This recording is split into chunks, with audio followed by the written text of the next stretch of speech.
बहनों और भाइयों, राष्ट्रीय एकता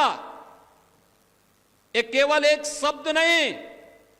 हम सबकी आन बान और शान है, हमारा अस्तित्व है,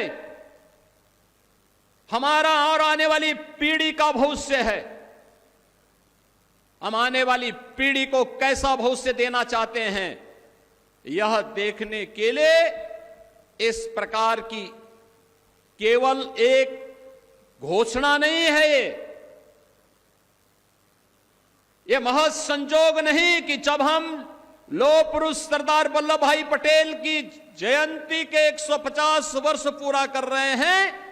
तब भारत के राष्ट्रगीत,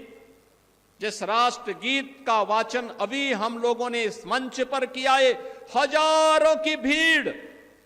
राष्ट्रगीत के साथ सावधान की मुद्रा में रह करके सम्मान दे करके गायन के साथ जुड़ रहा था। आपने देखा होगा, ये वही गीत है जिसे 1876 में बंकिम चंद्र चट्टोपाध्याय ने रच करके भारत की स्वाधीनता के लिए एक मंत्र की रचना की थी, जिसने भारत की जन चेतना को जागरूक करने के लिए उसी प्रकार का योगदान दिया था। जैसे हम यज्ञ में जब मंत्रोच्चार करते हैं और यज्ञ कुंड में अपनी हवि अर्पित करते हैं, तो यह वही था, राष्ट्र यज्ञ में भारत के क्रांतिकारियों के द्वारा गाए जाने वाले उस मंत्र का प्रतीक था, जो राष्ट्र रूपी यज्ञ को आगे बढ़ाने के लिए, उसकी लौ को तेज करने में अपना योगदान दिया। भारत का क्रांतिकारी, भारत का युवा कभी विचलित नहीं हुआ। आजादी के आंदोलन में उसने वंदे मातरम को गाते गाते फांसी के फंदे को अपने गले में लगाने में संकोच नहीं किया, और जब भी उसको फांसी की सजा होती थी,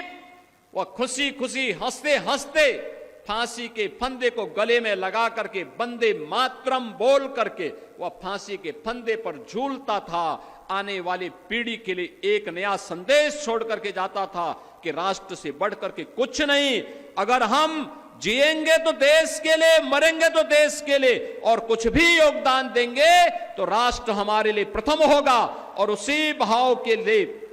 आज वंदे मातरम को भी 150वें वर्ष में अभी 7 नवंबर को एक समारोह में प्रधानमंत्री जी ने इस कार्यक्रम का शुभारंभ किया था।